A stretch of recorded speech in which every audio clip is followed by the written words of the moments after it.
we are good to go. We can go ahead and get into things. The thing being that today I am interviewing producer and all around eclectic artist Oceanic-Air, and I typically ask artists about their early influences and work relative to where they are at now. But actually, I'm pretty sure you're the youngest artist that I've ever interviewed up to this point, with your earliest available work dating to around December of 2024. So I guess my question for you would be, what got you into making music, especially right out of the gate, music with such an unconventional song structure and tone, and what have you learned since starting on this path? I really only started getting into music in the past 2 or so years when I was like 14, because I was listening to a bunch of like Tyler the Creator at the time. And so Right. my first like album that I sat and made was like this super shitty rap one. Like it was so bad to the point where I deleted it off of like every Oh, platform. it's just But like gone. but I started out in, I want to say, March of 2023. So it's been a little bit. But I really only started like taking the music process seriously in the past year or so, with finally like being able to upload shit to streaming and like put my music out there. And main inspirations from like my early music was I was listening to a bunch of Tyler, Devon Hendricks, Tame Impala. Like I was going through a bunch of them, and that's also around the time I got into like vinyl collecting. And I think from then on, in my essentially 2 years of making music, it's been really fun for me, and I've started to really like hone in and like love making it. I make like multiple songs a day. I have full albums that are just waiting to be released. We'll see if I do ever release them. I don't know. Yeah, and you bring up like at this point in the past year making music so frequently, and you've covered a lot of ground this year because you have a lot of official releases that you've kind of just been pumping out. You have this sort of piano pop kind of jazz driven grad party record to like noisy post rock. Mhm. Forced to fight against lovers. How do you balance out a sound for an album or a project you're working on, and how do you eventually settle on the style that you'll kind of be focusing in on for any particular project? So when I'm going in to make an album, the first thing that I do is the immediate take inspiration. Like Forced to Fight, I only put that out because I was listening to a bunch of like Venturing and like Twikipedia's rock album. I was getting really into like noise rock and super aggressive, noisy, like abrasive soundscapes. And so, like, depending on the album I'm working on, there are certain artists that I have in my brain of like, I like these artists. I'm kind of in the vibe of, I'm getting really into them right now. Let's make something that like I feel is similar without copying the direct style of someone's music. And kind of continuing to branch off of those recent projects, what keeps the momentum going? You're saying you're making multiple songs a day, which is a pretty high output of work here. How do you keep that momentum going, and what do you do when you feel like you've hit a roadblock in progress? The main reason that I sit down and make a bunch of music is because I do want this to be my career. And at this point, I'm so early in it that I know I can just experiment and kind of do whatever the fuck I want. Like, I don't have a real plan or mindset for like really anything that I make. And I make a bunch of songs like where I just all the second I start a song, I have to finish it. I sit there and I finish it, regardless of if I like the final product or not. I finish the music because I think in order for me to make like better quality and get better at production and things like these, I really have to focus in on my work. And thankfully, I'm like a very big music fan, and I have had at this point no moments of like slowing down or like stopping with music making. I make so much shit. Just making as pretty much as much as you can.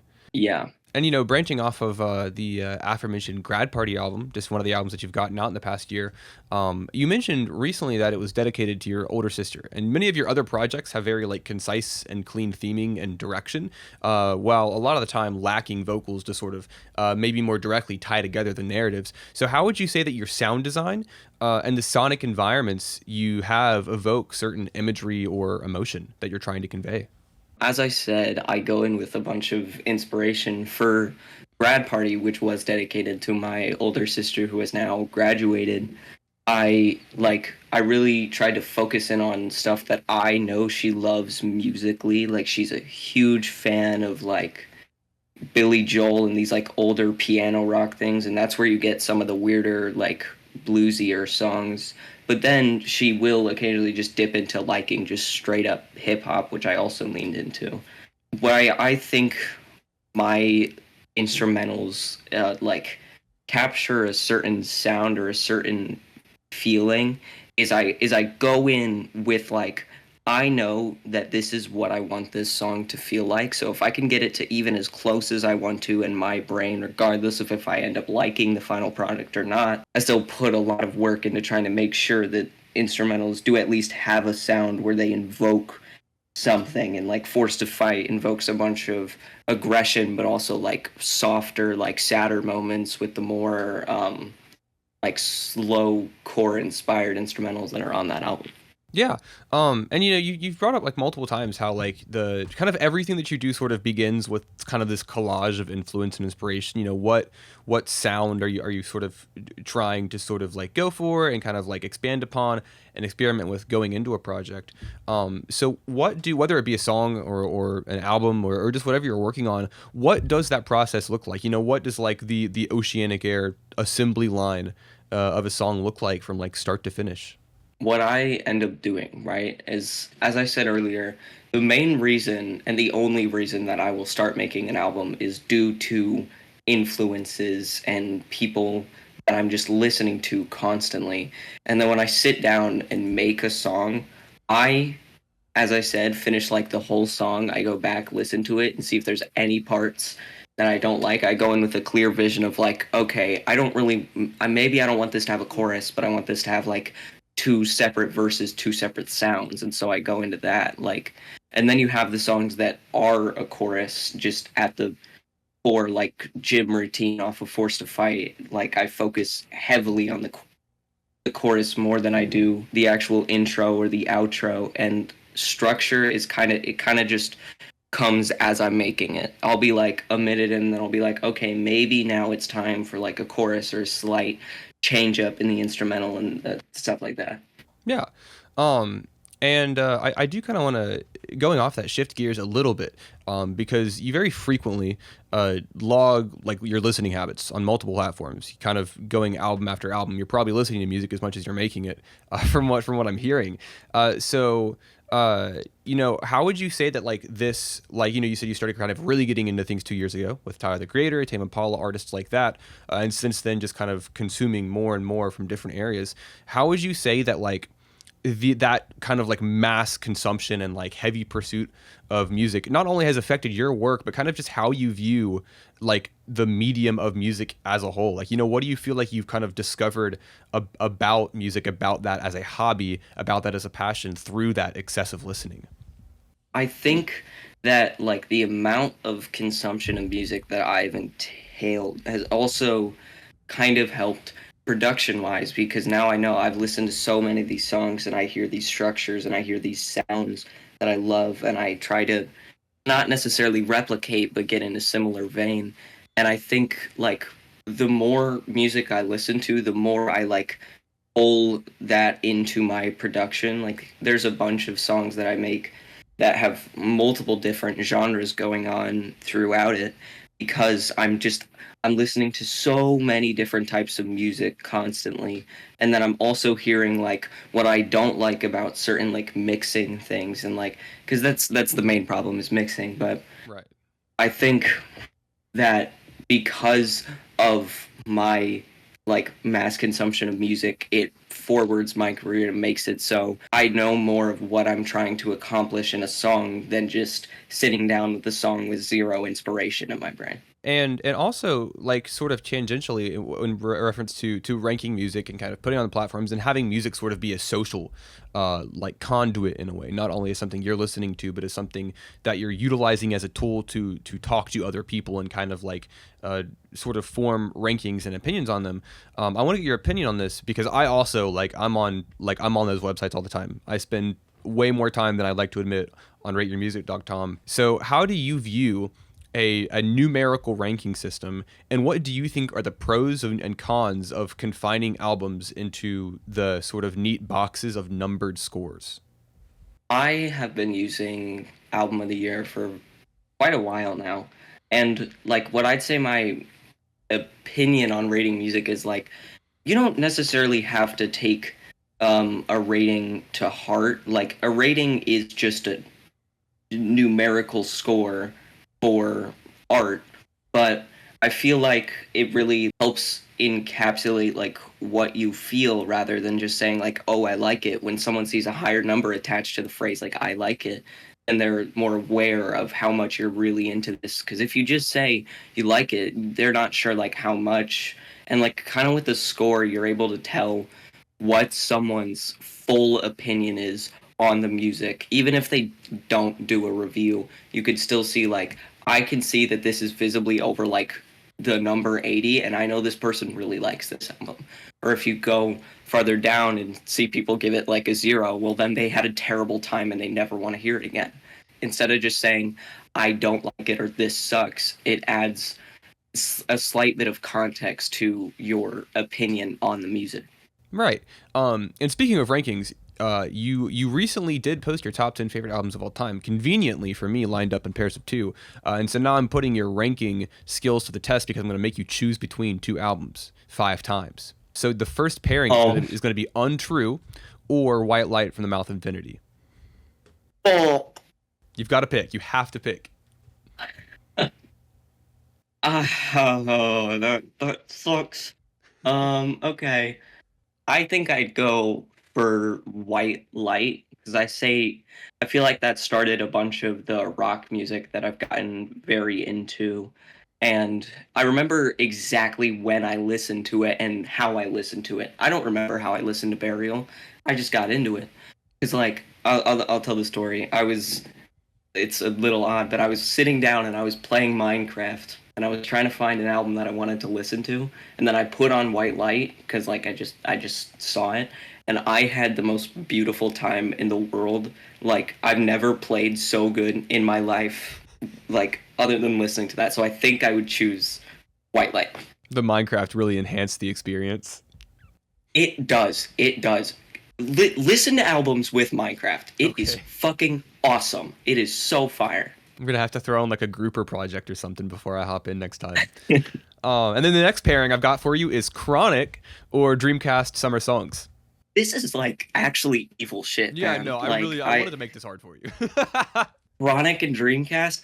See, the thing is my biggest album and the one that's most loved is fully inspired by Choo Choo Rocket off of Dreamcast.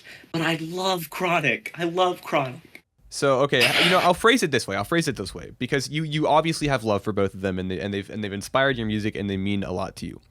If you could only listen to one, you had to eliminate the other. Like let's say you just have to listen to one every day, and the other you never listen to. Which one are you picking? I'd go Dreamcast. Right. Longer songs. I'd get tired of hearing pretty short songs constantly. I think that's fair. I do too. And then up next we have I Don't Like Shit, I Don't Go Outside, or Joe Chill World. Oh, I think I'd go I Don't Like Shit because it's way more of an emotional album than Joe Chill World is more of just him kind of having fun. All right, and then up next we have Pure Heroin or the Brat Remix album. So again, evil shit. See, this is the thing. I have been listening to so much Charlie XCX and Lorde for the past month or so. Like it's been a constant on repeat thing. This sucks. Okay, I think I'm gonna have to go with the Brat Remix album because it also has the original Brat album and all of the new remixes, which are full-on new songs. So overall, a longer album, more to listen to. Good, a very economic answer. And then finally, this is the last pairing. Hate. This is the last one. Volcanic Bird Enemy and The Voice Concern, or Feedbacker. I uh, okay. I am going to have to go with Volcanic Bird because that soundtracked my freshman year. Not in a good way, but it soundtracked it. Not in like in any good or like super like fun way, but it did anyways. No, not fun at all. Not fun. All right. Well, you've made it through the list. I'm not going to make you rank anything else, but I do have one more decision for you. This is the last Okay. decision of the interview. So let's say The last hypothetically, decision. you are collecting guaranteed features for an album. You ask, they say yes, guaranteed, but you can only have one, right?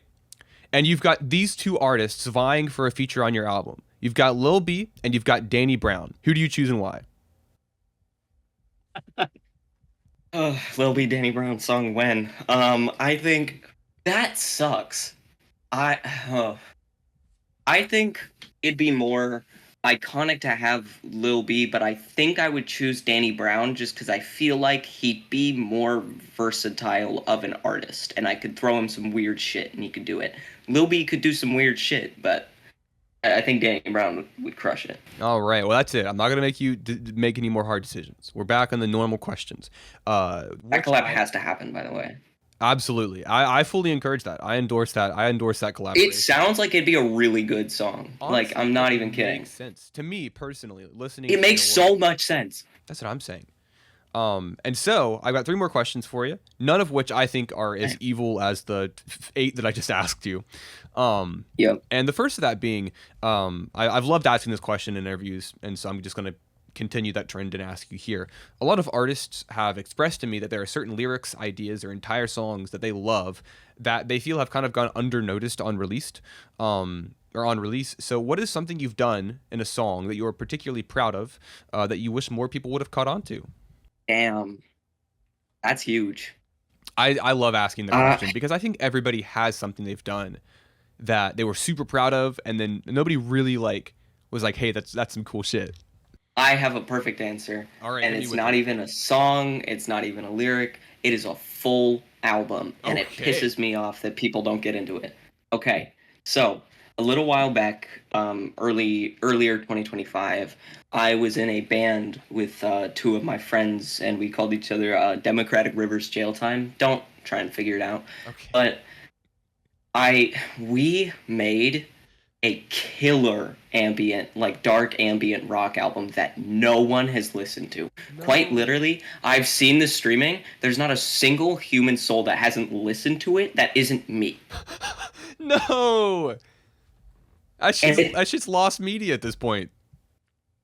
it's on Spotify. It's on every streaming service. Just go listen to Okay, it, no, man. It's so I need you to good. send me a link to this so I can be the second, or honestly, the first person that's not you to give it a spin. It's so good. So good. I'm not biased. It's so good.